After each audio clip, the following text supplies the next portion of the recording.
पितृपक्ष में एक काम चालू करो, पितृपक्ष में बन सके गौ माता को रोटी दो, पितृपक्ष में बन सके गौ माता को जल दो, पितृपक्ष में बन सके तो भूखे को भोजन कराओ, प्यासे को पानी पिलाओ, पितृपक्ष में बन सके तुम्हें किसी ने कह दिया, कोई विद्वान ने तुम्हें बता दिया कि तुम्हारे पितृ दोष है, तुम्हारे घर में काल सर्प दोष है, तुम्हारे घर में ऐसा दोष है, तो एक काम चालू करो, 16 दिन श्राद्ध के एक चावल का दाना देवाधिदेव महादेव के शिवलिंग पर समर्पित करो, दूसरा चावल का दाना अशोक सुंदरी की जगह पर समर्पित करो और एक लोटा जल पहले अशोक सुंदरी वाली जगह पर थोड़ा सा चढ़ाओ, उसके बाद शंकर भगवान को उस जल को अर्पित करो, अपना गोत्र बोलकर अपने पितरों का स्मरण कर कर आपका पितृ दोष अपने आप शांत हो जाएगा, दोष मिट तेरी कृपा से बखान क्या करूं मैं लाखों के ढेर का, चपटी भभूत में खजाना कुबेर का, हे गंगाधार मुक्ति द्वार ओमकार तू, भोले ओमकार तू, आयो शरण तिहार शंभु तार तार। शिव कथा कर रही है। एक मानव की देह प्राप्त कर लेना, मनुष्य का शरीर प्राप्त कर लेना एक सरल सा विषय है, पर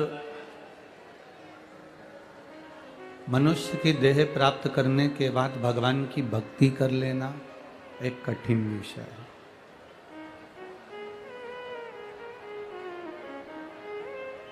जन्म लेना, पुनरपि जननम पुनरपि मरणम के प्रपंच से तो हम छूट ही जाएंगे, कोई ना कोई जन्म हमारे जीवन में हमें मिलेगा ही, ये निश्चित है। वो ठीक है, पर हम कितने जन्म लेंगे और कितने जन्म हमको लेना पड़ेंगे। बार बार जन्म लेना, बार बार मरना, फिर जन्म लेना, फिर मरना, फिर जन्म लेना, फिर मरना, ये कहाँ की श्रेष्ठता। शरीर मिल भी जाए मनुष्य का तो भगवत भजन भी तो होना चाहिए।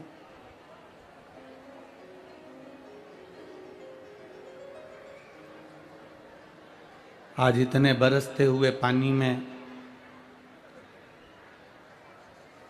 इतना तेज पानी गिरे और रविवार का दिन हो तो कोई अपने घर से नहीं निकलता, और आज आप भगवान देवाधिदेव महादेव के लिए लाखों की संख्या में इस पावन कथा में पहुंचे। पुणे नगर के इतिहास की ये पहली कथा है जिसमें रोड पर लोग डिवाइडर पर बैठे हुए हैं इस कथा को श्रवण करने के लिए। ये आपकी अविरल भक्ति है, ये आपका विश्वास है, भरोसा है।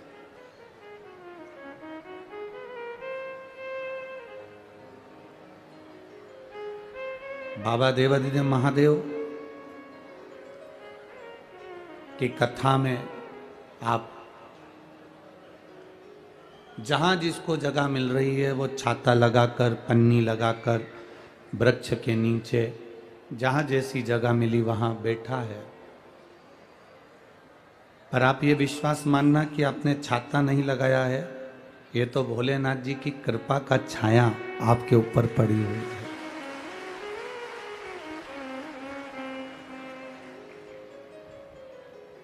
बहुत दूर दूर से आप लोग आए हो कथा को श्रवण करने के लिए, सुनने के लिए, और बाबा से अपने दिल की बात कहने के लिए। जितना समय मिले उतने समय में मौन रहकर, चुप रहकर बाबा देवाधिदेव महादेव की भक्ति करो। भक्ति और मेहनत हमेशा मौन रहकर करना चाहिए। शांत रहकर। पीछे की आवाज खोल दो थोड़ा। भक्ति और मेहनत हमेशा मौन रहकर करो, शांत रहकर करो।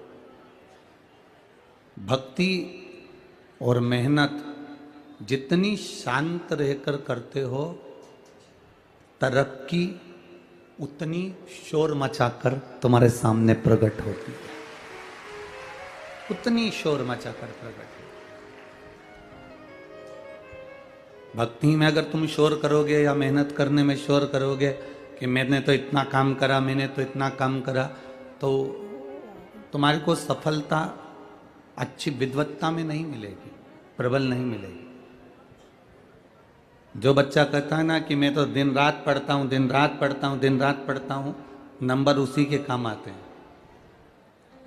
जो शांत रहकर, चुप रहकर अपना विद्या अध्ययन करता रहता, अपनी मेहनत में लगा रहता है, वो बच्चा और अच्छे नंबर से तरक्की की ओर आगे बढ़ जाता है। मौन रहकर मेहनत करो, मौन रहकर भक्ति करो, मौन रहकर मेहनत करो, वो फल अधिक मिलता है उसका। अब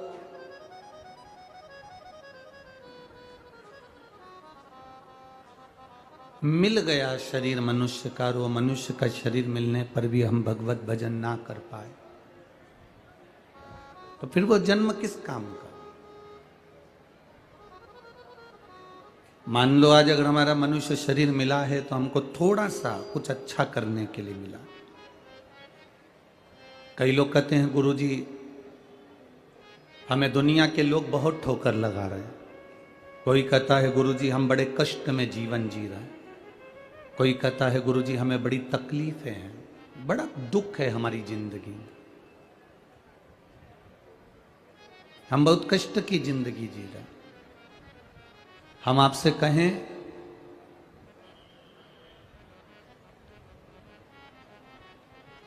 जिसने कड़वी दवाई को खाया है उसी ने रोग पर विजय प्राप्त करी है। जिसने कड़वी दवाई को खाया है उसी ने बीमारी पर, रोग पर विजय प्राप्त करी है। और जिसने संसार की ठोकरों को खाया है वो जिंदगी में कहीं ना कहीं नाम कमाया है, निश्चित है। अगर दुनिया के लोग आपको ताना दे रहे हैं, दुनिया के लोग आपको अपशब्द कर रहे हैं, दुनिया के लोग कुछ भी कर रहे हैं, दुनिया के लोग आपको आड़ा टेढ़ा कर रहे हैं, तो यदि आपको कुछ कहा जा रहा है तो उसमें कहीं ना कहीं आपका हित होने वाला होगा, उसमें कहीं ना कहीं आपका अच्छा होने वाला होगा। हम हिम्मत ना हारे, हम हमारी भक्ति को और प्रबल करें, हम हमारे विश्वास को और दृढ़ करें, हम हमारे भरोसे को और प्रबल करें।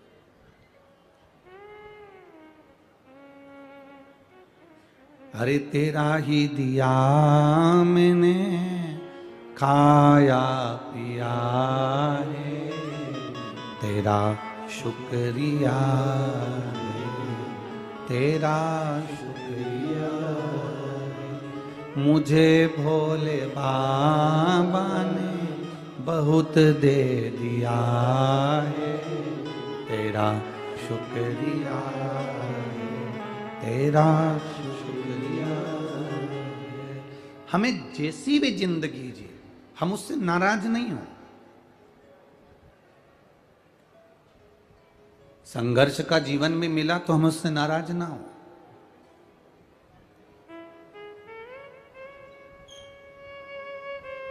संघर्ष की जिंदगी भी मिले तो हम कभी नाराज ना हो। उसने दिए, कुछ अच्छा सोच कर दी होगी, कुछ अच्छा समझ कर दी होगी, कुछ अच्छा विचार कर दी होगी, कुछ अच्छा सोचा होगा हमारे लिए उस परमात्मा ने, कुछ अच्छा विचार करा होगा उस परमात्मा ने हमारे लिए।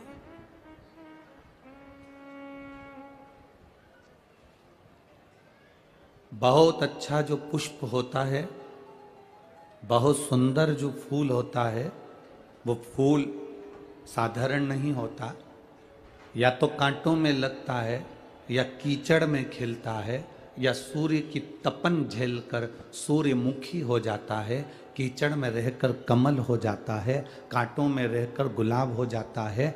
जो बहुत बहुत अच्छा होता है उसकी जिंदगी में कष्ट तकलीफें बहुत आती है, और भगवान जैसे कीचड़ में कमल को ऊपर रखता है, कांटों में गुलाब को ऊपर रखता है, वैसे ही आपको भी परमात्मा हाथ में रखता है। उसमें आप यह ना सोचें कि बहुत कष्टप्रद जीवन है हमारा।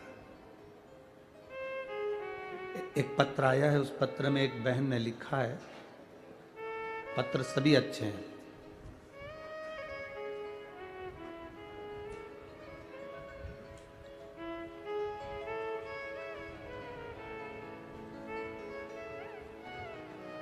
संध्या मुकेश अग्रवाल, सांगवी पुणे, कहीं बैठी हो तो हाथ हिला सकती हैं। अगर कहीं बैठी हो तो अपने दोनों हाथ हिला सकती हैं। संध्या मुकेश अग्रवाल, सांगवी पुणे, कहीं बैठी हो तो हाथ हिला सकती हैं। सांगवी पुणे, अच्छा इधर है क्या? हाँ, कैमरे वाले अगर कवर कर सकते हो तो कर लें, नहीं तो एलईडी वाले कवर करें उसको, नीचे थोड़ा कैमरा करके एलईडी वाले कवर कर लें। एक बार हाथ हिला तो संध्या बहन। मैं संध्या मुकेश अग्रवाल, सांगवी पुणे से। हम लोग सांगवी पुणे से हैं गुरुदेव। मैं आपकी कथा 2 साल से सुनती आई हूँ। मेरा सांगवी पुणे में कपड़े का होलसेल का दुकान है, वही चलाते हैं। मेरे बाएं हाथ की एक उंगली में हड्डियों में सितंबर 2022 में बहुत बड़ा इन्फेक्शन हो गया। मैंने सब डॉक्टरों को पुणे के दिखाया। आखिरी में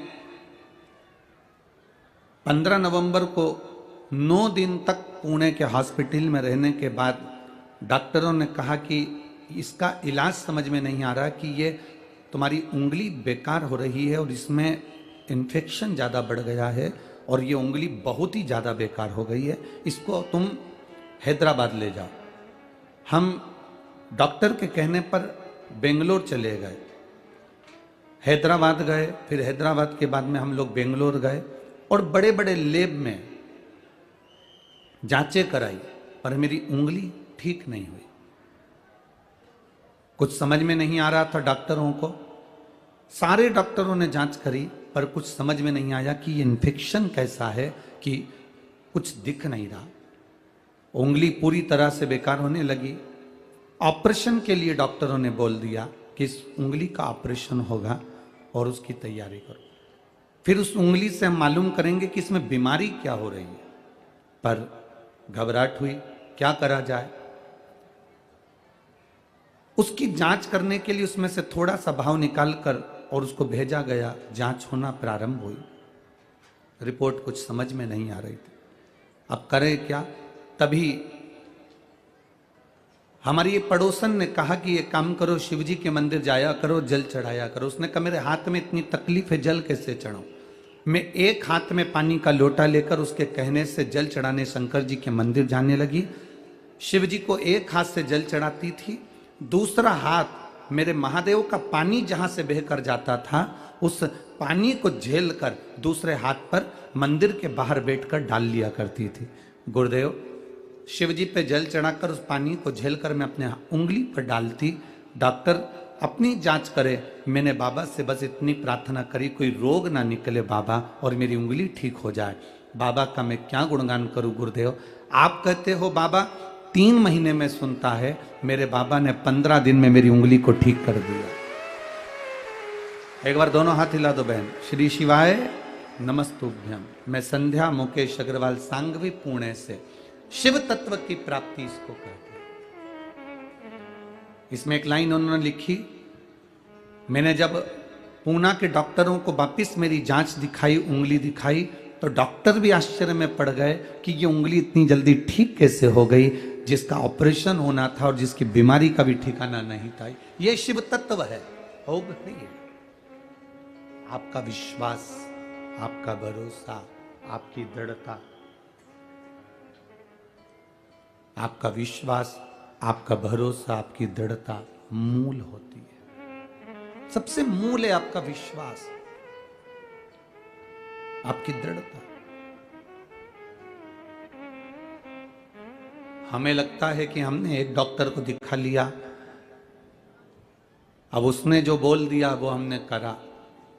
जाओ डॉक्टर तक, डॉक्टर भी शिव का रूप होते हैं, डॉक्टर भी शंकर का एक स्वरूप होते हैं।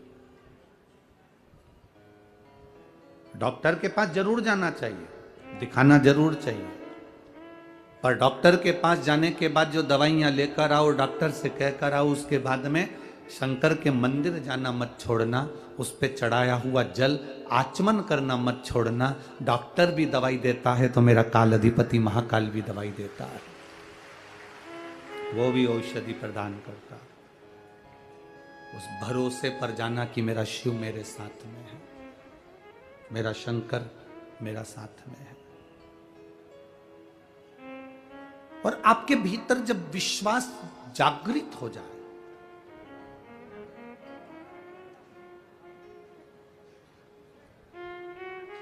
दूसरे नंबर पर जो अष्ट विनायक में गिने जाते हैं वो सिद्धि विनायक गिने जाते हैं। बोलो सही है? अरे जम के तो बोलो। दूसरे नंबर पर अष्ट विनायक में सिद्धि विनायक गिने जाते हैं।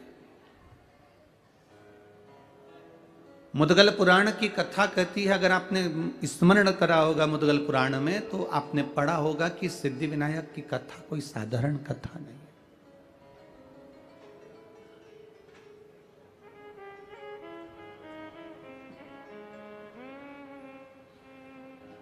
और सिद्धि विनायक मंदिर की विशेषता, उसका ज्ञान, उसका स्मरण हमसे ज्यादा तो आपको आता है,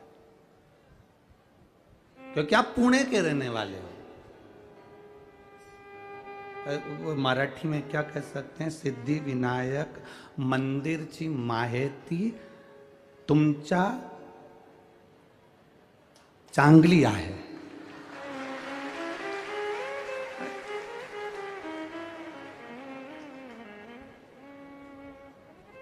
गड़बड़ हो जाए बोलने में तो तुम देख लेना हो, और हम कोई मराठी तो बोलते नहीं ना, इसलिए स्मरण में थोड़ी बहुत स्मरण में आ जावे। वो हमसे अच्छी सिद्धि विनायक जी की माहिती, सिद्धि विनायक मंदिर का स्मरण, सिद्धि विनायक भगवान का स्मरण कि क्यों बैठे वो अष्ट विनायक में एक विनायक बनकर।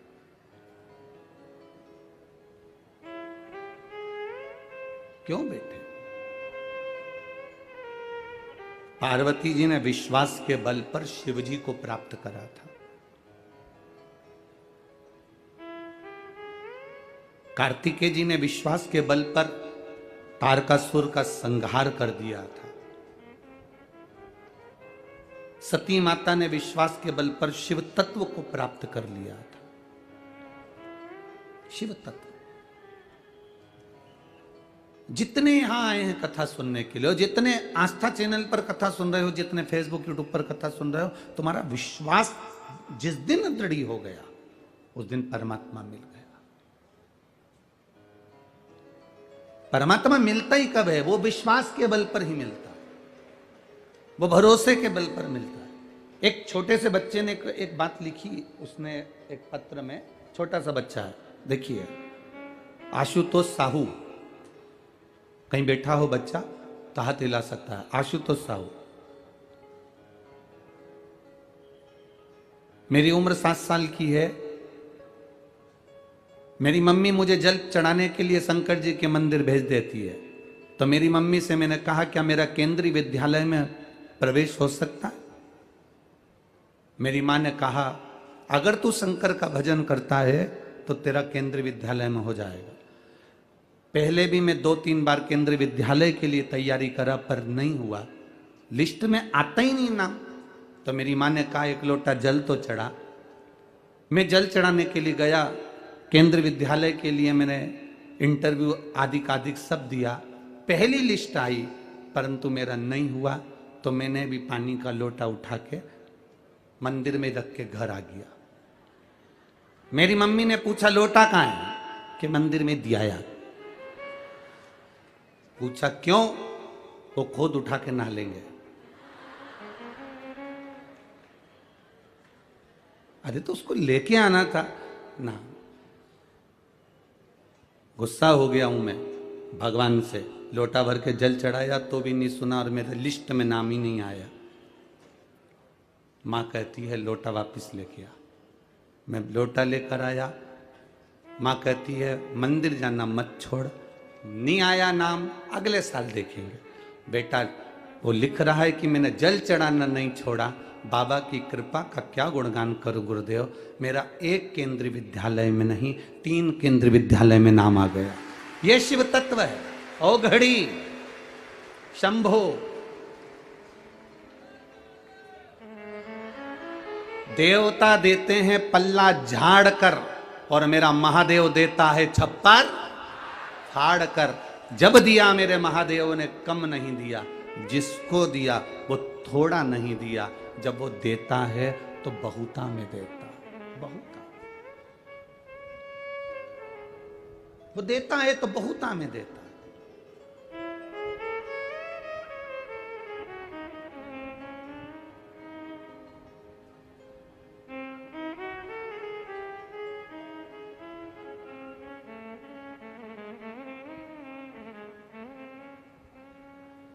अभी एक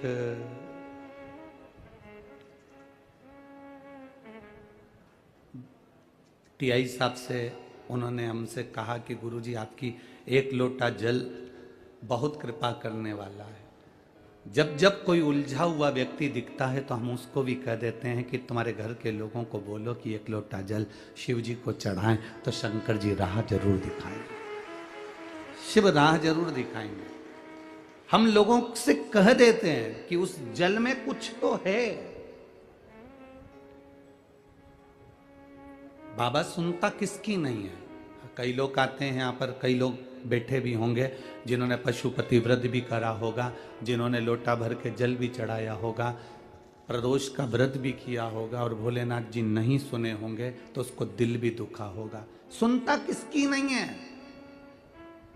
जो केवल जल चढ़ा रहा है, जो केवल मंदिर तक जा रहा है, भगवान किसकी नहीं सुनता। अच्छे से सुनो, जो केवल जल चढ़ा रहा है, केवल मंदिर तक जा रहा है, मंदिर तक शरीर भी जा रहा है, जल भी जा रहा है, पर उसका दिल नहीं जा पा रहा, इसलिए बाबा सुन नहीं पा रहा। जिस दिन तुम दिल लेकर मंदिर में चले जाओगे, विश्वास लेकर आज भी तो आए हो, लाखों की संख्या में आए हो। अभी हम देख रहे थे आते आते रोड के डिवाइडर पर पेड़ों के नीचे लोग अपना अपना छाता लेकर रोडों पर बैठे हुए हैं, विश्वास लेकर आज भी तो पहुंचे हो। और तुम कहीं पर भी बैठकर कथा सुन रहे हो, तुम्हारा भरोसा, तुम्हारा विश्वास, तुम्हारी दृढ़ता मेरे महादेव के चरणों के प्रति है, इसलिए 3 महीने में झोली भरने की जवाबदारी उस महादेव की है। खाली नहीं भेजेगा वो। एक क्षण के लिए भी अगर आपने शिव महापुराण की कथा सुनी, और हम तो यहां तक कहते हैं जिन जिन पुलिस कर्मी की, जिन जिन डॉक्टरों की, जिन जिन सिस्टरों की, जिन जिन नगर निगम वालों की, जिन जिन प्रशासनिक अधिकारियों की ड्यूटी भी अगर इस कथा में लगी हुई है, वो भी तारीख लिख के रखना और 3 महीने इंतजार करना कि बाबा ने तुमको उन्नति की सीढ़ी पर चढ़ाया कि नहीं चढ़ाया। शिव तत्व क्या है उसको जाने तो सर। शंकर को हम पहचाने कैसे, शिव को हम जाने कैसे?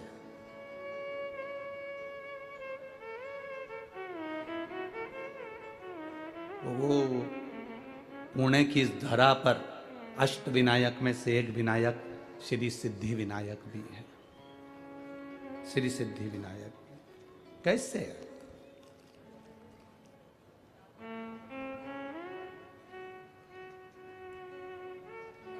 एक ब्राह्मणी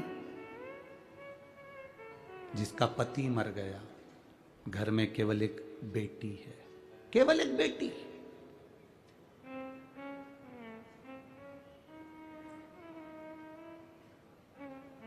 जिसका कोई नहीं उसका तो भोले है यारो। लोग कहते हैं कि ये चले गए तो हमारी जिंदगी का क्या होगा,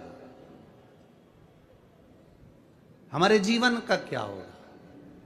कभी कभी बड़ा बड़ा भ्रम हो जाता है। एक सेठ जी कहते थे मैं मर गया तो मेरा पूरा परिवार मर जाएगा। मेरे घर के लोग मुझे बहुत चाहते हैं, मेरे परिवार के लोग मुझे बहुत चाहते हैं, मेरे मरने पर ये मर जाएंगे। मेरी पत्नी मुझे बहुत प्रेम करती है, मेरा बेटा मुझे प्रेम करता है, मेरी बहू मुझे प्रेम करती है, मेरा पोता पोती मुझे प्रेम करते हैं। मैं मर गया तो मेरे पीछे परिवार मर जाएगा। एक गुरुजी को मालूम पड़ा कि सेठ जी हमेशा एक ही बात कहते हैं, तो गुरुजी ने सेठ जी से कहा, एक काम करो ना, आधे घंटे के लिए मर जाओ। तुम आधे घंटे के लिए मर के तो देखो कि कौन तुम्हारे साथ में मरता है, कौन मर रहा है। अकेले आए हो, अकेले जाओगे। क्या लेकर आए हो, जम के बोलो जरा। नहीं नहीं, ये लाइन तुम्हारी गड़बड़ है। क्या लेकर जाओगे? ये शिव पुराण तो कहती है कुछ तो लेकर जाओगे। क्या लेकर आए हो? कुछ तो लेकर जाओगे। कुछ लेकर नहीं आए, अपने हाथ से किया गया पुण्य अपने साथ लेकर जाओगे। कोई दूसरा नहीं ले जाएगा, अपना पुण्य अपने साथ, अपना भजन अपने साथ, अपनी भक्ति अपने साथ। जैसे कल वो लड़की ने लिखा कि ये लक्ष्मण भाऊ का फोटो लगा हुआ है गुरुजी, जिन्होंने मुझे विद्या अध्ययन कराई, इसलिए मैं इस कथा में आकर बैठी हूं, क्योंकि भाऊ को नमन करती हूं, जिसको भले इनके परिवार वालों को नहीं मालूम पर भाऊ ने मुझे पढ़ाया है, इसलिए उनका एहसान जिंदगी भर नहीं भूल पाऊं। भले परिवार वालों को नहीं मालूम, पत्नी को नहीं मालूम, बच्चों को नहीं मालूम, किसी को नहीं मालूम, क्यों? वो व्यक्ति गया तो उसने कर कर क्या गया है।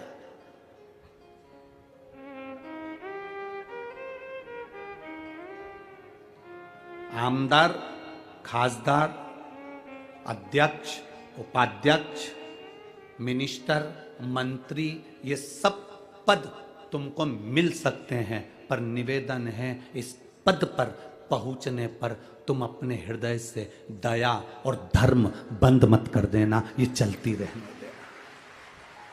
उसका कारण ये है कुर्सी और पद तो बदलते रहेंगे, पर तुमने अगर कुछ पुण्य करा है, तुमने अगर कुछ दान करा है, तुमने कोई अच्छा कर्म करा है, तुमने जिंदगी में कोई अच्छा कृत्य करा है, तो वो तुम्हारे साथ जीवन पर्यंत यहां भी और वहां भी काम आएगा। और वो आता है, वो आता है।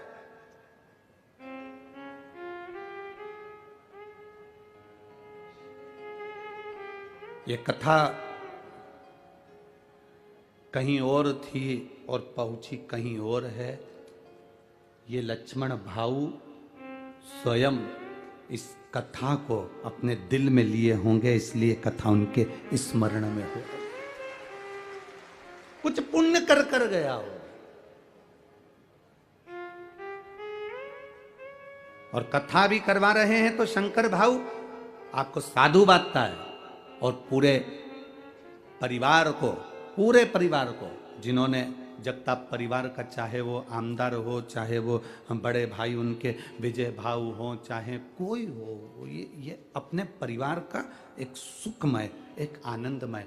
कुछ कहते हैं गुल्लक में पैसा इकट्ठा करो, घर में कोई त्योहार होता है तो बच्चा का जन्मदिन होता है तो गुल्लक फोड़ के गिफ्ट लाता है। जब हमारे पूर्वजों का पुण्य की गुल्लक भराती है, तब जीवन में एक बार शिव महापुराण की कथा हो पाती है। पुण्य की गुल्लक, कुछ पुण्य किया, मुट्ठी बांधे आया जग में हाथ पसारे जाए। लोग कहते हैं, हम नहीं कहते। हम कहते हैं आपका पुण्य आपके साथ जाएगा, आपका भजन, आपका कीर्तन।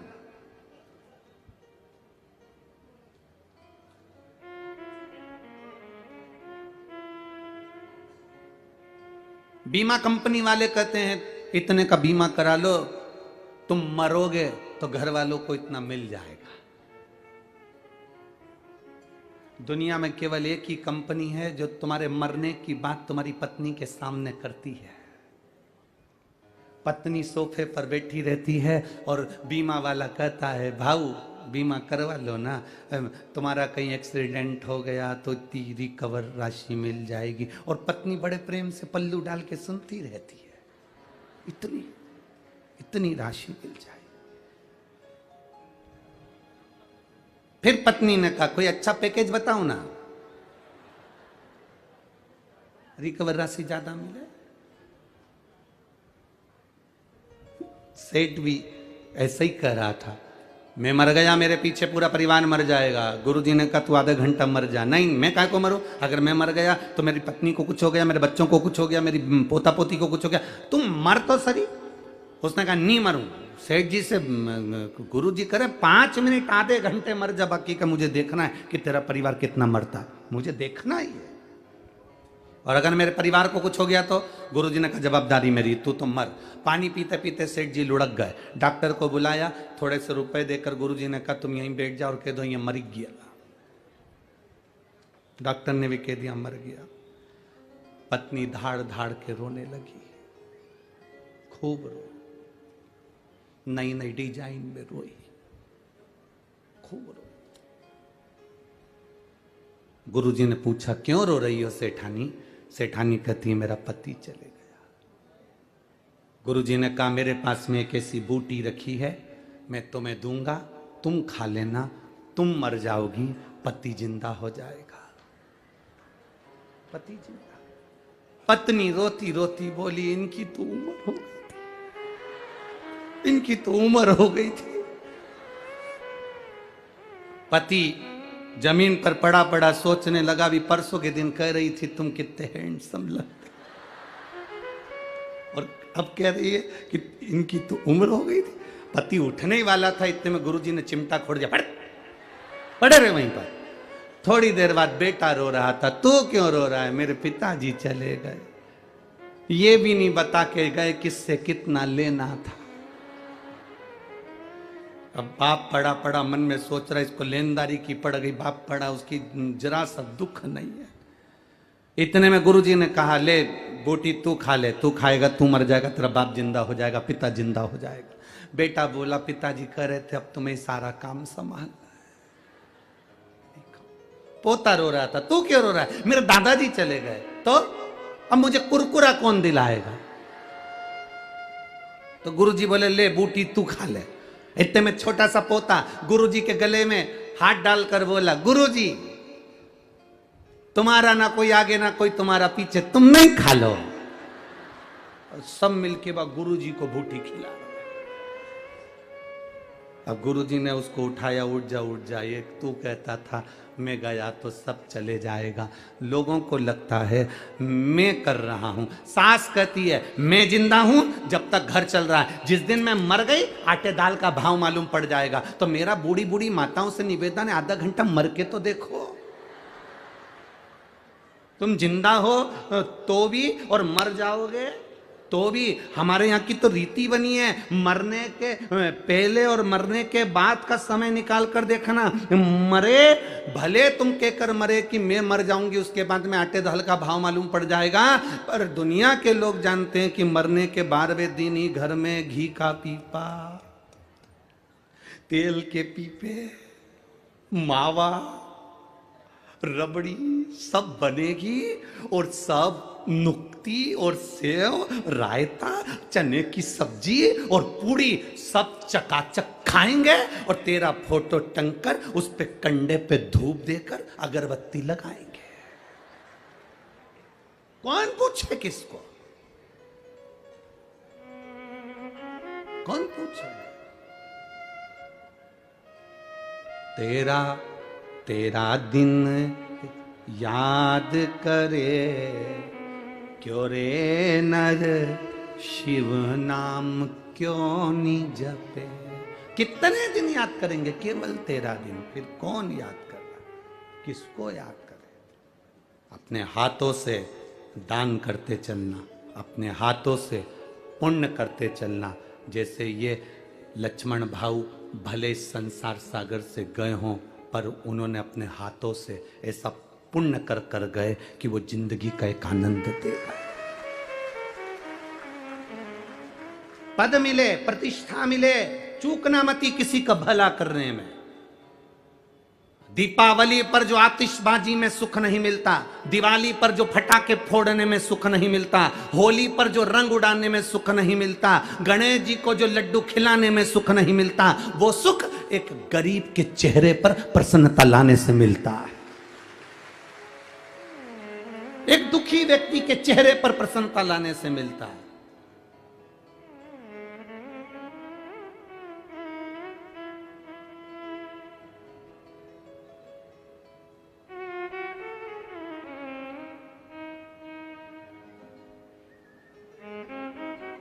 बन सके कोई तुम्हारे पास में आए तो उसकी सहायता अवश्य करो, उसकी सहायता करो, ज्यादा नहीं तो थोड़ी करो। कोई कहे, हम ये नहीं कहेंगे कि चौराहे पर खड़े हुए लोग भिक्षा मांगने वाले जो भिखारी हैं तुम उनको कुछ दो, ना, कई लोगों ने तो धंधा बना के रखा है, उससे बचना है। ये भिखारियों का धंधा नहीं चलने देना इस भारत की भूमि पर, हमें उससे बचना है। करना क्या है? अपने नगर में, अपने मोहल्ले में, अपनी कॉलोनी में, अपने परिवार में, अपने क्षेत्र में, अपनी विधानसभा में, अपने कार्य क्षेत्र में उसको ढूंढो जिसको पढ़ने की बहुत तमन्ना है और उसके पास पढ़ाई का पैसा नहीं है। उसको ढूंढो जिसके शरीर में दवाई रोग है पर दवाई का पैसा नहीं है। उसको ढूंढो जिसको बहुत उन्नति करना है पर कोई सीढ़ी लगाने वाला नहीं है। उसके लिए तुम थोड़ा करने का प्रयास करो, आपको उसका एक आनंद जो मिलेगा वो दीपावली पर बम फटाके फोड़ने जैसी खुशियां प्राप्त हो। वो आनंद की अनुभूति आपके अंदर होगी, आपके अंदर प्रवेश करेगी। एक ब्राह्मणी जिसका पति चले गया, घर में केवल बेटी है और वो है, हिम्मत नहीं हारी है। पति गया, बच्चों को संस्कार दिया, अपनी बेटी को संस्कार दे रही है और संस्कार में पीछे नहीं हटना। यह सिद्धि विनायक की दूसरे नंबर के विनायक की कथा चल रही है। अष्ट विनायक में से दूसरे विनायक की कथा चल रही है कि सिद्धि विनायक नाम, सिद्धि विनायक कैसे विराजमान हुए, सिद्धि विनायक कैसे आए और सिद्धि विनायक का मतलब क्या है, सिद्धि विनायक है कौन।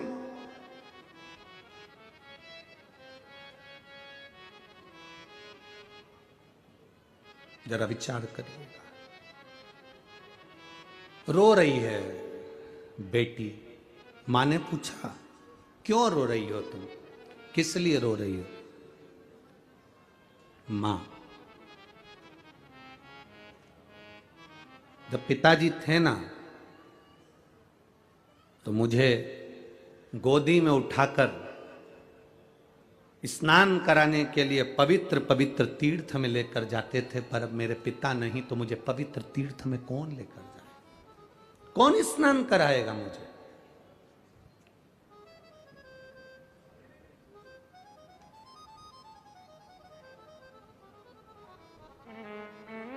दादा दादी में और माता पिता में एक बहुत बड़ा अंतर होता है। बहुत ध्यान देना इस शब्द पर। दादा दादी में और माता पिता में बहुत बड़ा अंतर होता है। माता पिता बच्चे से कहते हैं कि तुम अच्छे से पढ़ाई करो और दादा दादी कहते हैं तू थोड़ा सा प्रणाम करा कर, थोड़ा झुका कर, मम्मी की बात माना कर, पापा का कहना माना कर, उनको दंडवत करा कर, उनको प्रणाम करा कर, उनको नमन करा कर। माता पिता बच्चे को पढ़ने का प्रेशर देते हैं और दादा दादी अपने पोते को संस्कार का प्रेशर देते हैं कि ये अच्छा बने।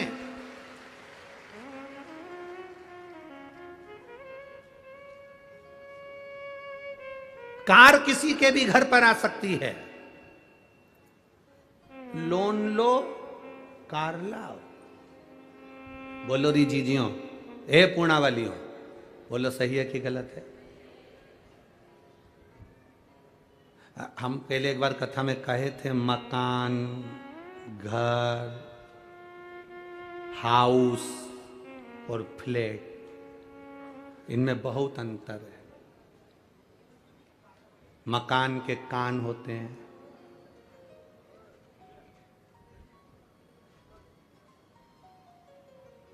ये सब चीजें हमने कही थी। उसमें एक बात हमने ये भी कही थी, फ्लैट, आदमी इतना कर्जा ले लेता है कि नौकरी कर करके आखिरी में लेट जाता है।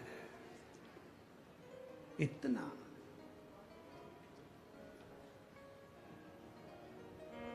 लोन लो, गाड़ी लो। गाड़ी किसी के घर पर भी आ सकती है, कार किसी के घर पर भी आ सकती है। थोड़ा सा पैसा उठा लो, कार आ जाएगी। कार आने में दिक्कत नहीं है, कार किसी के यहां भी आ सकती है,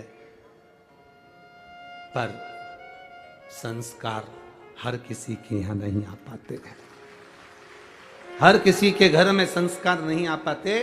कार तो तुम कोई भी ला सकते हो, थोड़ा सा डाउन पेमेंट जमा करना, पैसा थोड़ा सा जमा कर कर कार लेकर आ जाओगे। संस्कार किसी किसी के घर में आते हैं, हर एक के घर में संस्कार नहीं आते। कई लोग यहाँ पर ऐसे भी बैठे होंगे जिनके बच्चे सुबह उठते हैं, प्रणाम करते हैं, तब ऑफिस जाते हैं।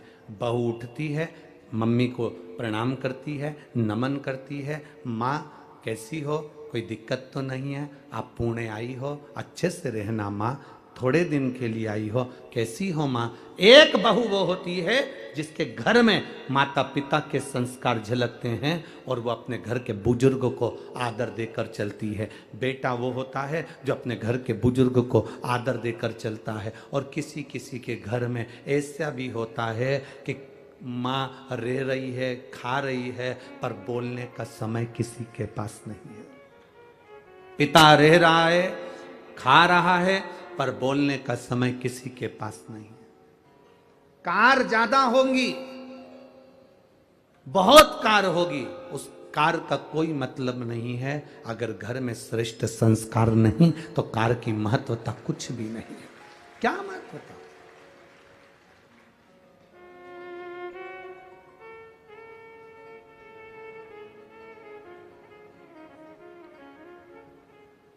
आजकल एक वीडियो बनती है तो लोग बाग उस वीडियो में इंस्टाग्राम या उस सोशल मीडिया पर बहुत चलती है, कैमरामैन फोकस करो।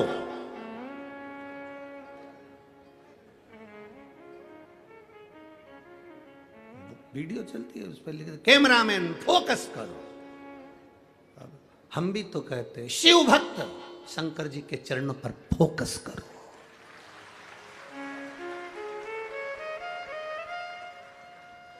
जब आपका ध्यान शिव जी के चरणों पर होगा, शंकर भगवान के चरणों में जब आपका ध्यान होगा, तब शिव कृपा करने में पीछे नहीं हटेंगे।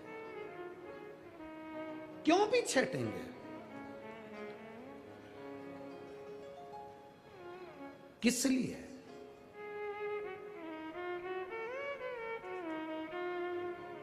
सुबह जब हम मॉर्निंग वॉक में घूम रहे थे, तब उस समय पर किसी ने प्रश्न किया, गुरुजी आपको हाथ देखना आता है? हमने कहा नहीं आता। आपको पत्रिका देखना आता है? हमने कहा नहीं आता। क्यों, क्या हुआ? हमने दिखाई थी कोई इनसे, हमने जिससे पूछा, परंतु हम पूछते हैं उनसे कि हमारा अच्छा दिन कब आएगा, कितने दिन के बाद हम कोई अच्छा काम करें, हमारा वक्त कब अच्छा हो सकता है। पत्रिका देखने वाले के पास जाओगे, हाथ दिखाने वाले के पास में जाओगे, तो हर व्यक्ति जितने हो, तुम पत्रिका वाले के पास और हाथ दिखाने वालों के पास जाकर पूछते हो मेरा अच्छा वक्त कब आएगा, जरा मेरा भाग्य देखकर बताओ। शिव पुराण कहती है अच्छा वक्त आज ही है, तू आज से ही कोई अच्छा काम चालू कर दे, बस तेरे दिन फिर जाए। हम इंतजार करते हैं अच्छे वक्त का, वक्त अच्छा आएगा तब मैं यह काम करूंगा, वक्त अच्छा आएगा तब मैं यह काम करूंगा, वक्त जब अच्छा आएगा तब मैं यह काम करूंगा। हम किसी किसी से अकड़ में कह देते हैं मेरा वक्त आन दे तब मैं दिखा दूंगा कि मैं हूं क्या, मेरा समय आन दे तब मैं दिखाऊंगा कि मैं हूं क्या, मेरा वक्त आन दे तब मैं दिखाऊंगा कि मैं हूं क्या। और तब हम कहते, लोगों के सामने कहते रहे, और एक दिन छाती में दर्द हुआ, हॉस्पिटल लेकर गए और डॉक्टर साहब ने कह दिया इसका वक्त आ गया। छाती में दर्द हुआ और डॉक्टर ने कह दिया इसका वक्त आ गया। अब समझो कि हम इतनी अकड़ में जिंदगी जी रहे थे, मेरा वक्त आन दे तब मैं बताऊंगा, मेरा वक्त आन दे तब मैं बताऊंगा। परमात्मा कहता है वक्त किसी के हाथ में नहीं है। घड़ी तुम पहन सकते हो, घड़ी में समय तुम देख सकते हो, घड़ी तुम धारण कर सकते हो, पर समय तुम्हारे हाथ में नहीं है। घड़ी तुम्हारे हाथ में हो सकती है, पर समय तो महाकाल के काल अधिपति के हाथ में है। उसके हाथ में समय है। घड़ी तुम्हारे हाथ में है, पर समय उसके हाथ में। अच्छा और बुरा, तुम किसी से पूछते हो मेरा अच्छा समय बताओ कब आएगा, मेरा हाथ देखकर बताओ मेरा समय अच्छा कब आएगा, मेरा वक्त कब अच्छा आएगा, मेरी पत्रिका देखकर बताओ मेरा वक्त कब अच्छा आएगा। पूरी जिंदगी दिखाते रहना और ये पूछते रहना कि वक्त कब अच्छा आएगा। शिव महापुराण की विद्येश्वर संहिता कहती है वो वक्त कभी नहीं आता। आज जो है, अभी जो है, जैसा आज है, इसमें तू ऐसा कर कर निकल जा कि आज के बराबर कोई वक्त तुझे पूछना ही नहीं पड़े और तू उन्नति की सीढ़ी पर चढ़ जा। हमसे लोग कहते हैं अभी देवता सो रहे हैं तो हम दुकान कब डालें, अभी ऐसा हो रहा है, पितृपक्ष आ जाएगा तो 16 दिन अच्छे काम नहीं होंगे तो हम दुकान कब डालें। हम कहते हैं दिन मत देखना, समय मत देखना, तेरा मन जिस दिन कह दे, तेरा दिल जिस दिन कह दे, और तेरे मन के अंदर जिस दिन शंकर आकर विराजमान हो जाए और तेरा दिल कह दे कि आज मुझे दुकान डालना है, आज मुझे ये काम करना है, उस दिन वो काम चालू कर देना, तो उन्नति की सीढ़ी पर चढ़ जाएगा। उसके क्या पूछना, क्या पूछोगे। मौत का समय होता है क्या? अरे बोलो तो नहीं। तुम तो स्टाम्प पे जब सब कुछ लिखो अपनी जायदाद प्रॉपर्टी, तो उसमें भी लिख देना मैं शाम को 6 बजे मरूंगी, उससे पहले नहीं मरूंगी। मौत का समय है, मौत का और महाकाल का, मौत का और शिव मंदिर का, मौत का और शिव पुराण का कोई समय नहीं होता। शंकर के पास जब तुम्हारा दिल करे तब पहुंच जाना। समय मत देखना कि शिव को भजने का समय क्या है। जब तुम्हारा मन करे, फ्री हो, 2 मिनट का समय मिल गया, घर का सारा काम हो गया, मालूम पड़े टीवी पर कथा आ रही है तो सुन लो, नहीं आ रही है तो मुख से 2 बार श्री शिवाय नमस्तुभ्यम कह। क्या होता है श्री शिवाय नमस्तुभ्यम कहने से? कहते हैं श्री शिवाय नमस्तुभ्यम बोलने से अगर हमारे आसपास में कुछ बुरा होने वाला है तो वो हमारे पास से दूर हो जाता है और शिव हमारे करीब आ जाता है। शिव मेरे पास में, औघड़ी शंकर मेरे करीब में है, शिव तत्व मेरे पास में है, और शिव मेरे करीब में हो।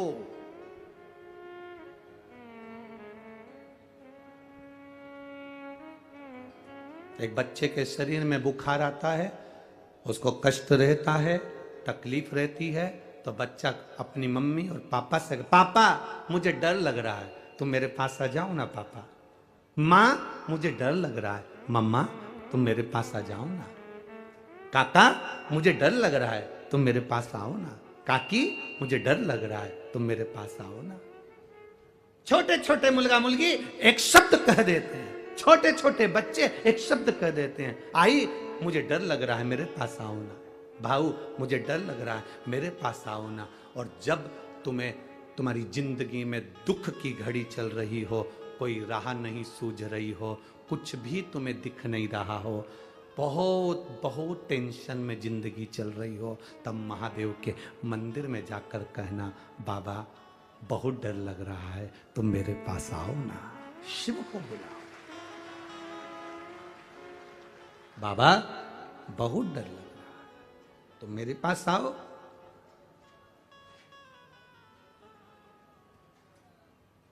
तुम मेरे करीब में आओ। और जिस दिन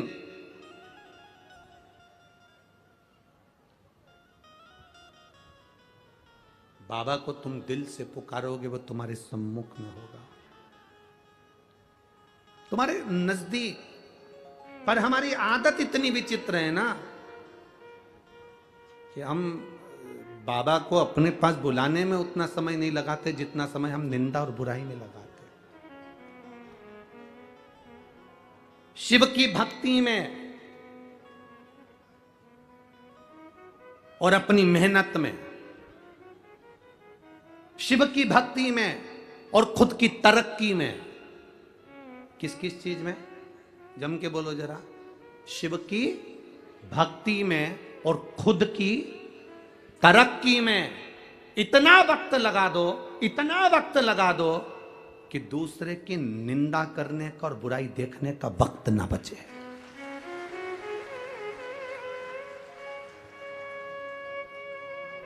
हम क्यों किसी की निंदा करें, हम क्यों किसी की बुराई देखें। बुराई कौन करता है? जो बिल्कुल फ्री होता है। निंदा कौन करता है? जो एकदम फ्री है। बुराई कौन देखता है? जो एकदम फ्री है। बैठ गए टीवी के सामने, सियोर वाला महाराज ने क्या बात, अच्छी चीज बात वो नहीं देखा उसने, बस बैठ कर ये देखते रहे ये क्या गड़बड़ बोला, बस बुराई छाटना, क्योंकि फ्री बैठा है। शिव की भक्ति में और अपनी तरक्की में इतना वक्त लगाओ, इतना समय लगाओ, इतना वक्त लगाओ कि दूसरे की बुराई देखने में और दूसरे की बुराई करने में हमें वक्त ही ना मिले। कोई वक्त हमारे पास में नहीं कि हम बुराई देखेंगे, हम अच्छा करें। अपनी तरक्की चाहते हैं, अपनी उन्नति चाहते हैं, शंकर की भक्ति करना है, शिव भक्ति में लगो। हम मंदिर भी गए हैं ना तो दो चार बात कर कर आते हैं, लोगों से दो चार बात करके आते हैं, भगवान की बात नहीं करते। मंदिर गए और जाते से पूछा क्यों आज तेरा मुंह उदास है, क्या हो गया? बस मेरी बहू ने ऐसा कर दिया। हम मंदिर गए और फिर वहां जाकर विचार करा क्यों कथा में नहीं आई, अरे अब क्या करता, तो तेरे यहाँ गाड़ी नहीं है क्या, कोई छोड़ने वाला नहीं है क्या? नहीं बेटा ले जाता है गाड़ी, एक बार गाड़ी बहू ले जाती है। हम निंदा में लगे। मंदिर जाने के बाद तो हमारी बुद्धि चित्त ये सब परमात्मा में लगना चाहिए। शिव महापुराण की कथा में आने के बाद तुम्हारा दिल कथा में लगना चाहिए, तुम्हारा चित्त कथा में लगना चाहिए। कल कोई कह रहा था गुरुजी ये पुणे महाराष्ट्र में जो कथा हो रही है सांगवी में, एक सुई भी गिर जाए ना गुरुजी तो कथा में मालूम पड़ जाए कि कहां गिरी है। इतनी साइलेंट रहकर लोग कथा सुनते हैं, इतना साइलेंट है। इसी को शिव भक्ति कहते हैं। भक्ति में अपना समय लगा दिया और अपनी तरक्की में अपना समय लगा, कहां फालतू का समय लगा। लोग फ्री बैठे हैं दिन भर बुराई करने के लिए, दिन भर निंदा करने के लिए। आप फ्री ना बैठे। मां उस ब्राह्मणी ने अपनी बेटी को संस्कार दिए, संस्कार दिए तो बेटी गोदी में बैठकर रोती है कि अब मुझे तीर्थ दर्शन में तीर्थ स्नान कौन कराएगा।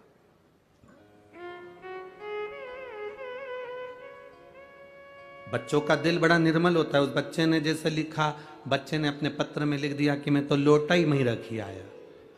अभी ये निर्मल मन है बच्चे का, ये बच्चे के मन में पाप नहीं है। और मां कितनी विद्वान ऐसी मां होगी जिस मां ने कहा जा लोटा लेकर आ, और फिर मां ने कहा दूसरे दिन चल पानी चढ़ाने जा। नहीं जाऊंगा, शंकर जी ने मेरे को फेल कर दिया, नहीं जाऊंगा।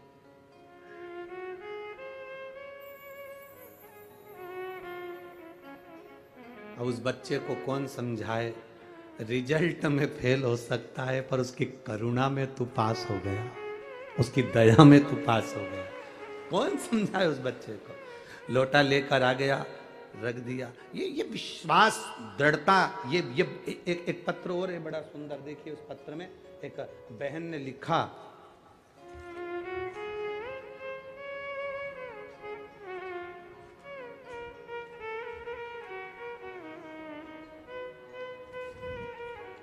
मैं राजश्री मोतीराम चौहान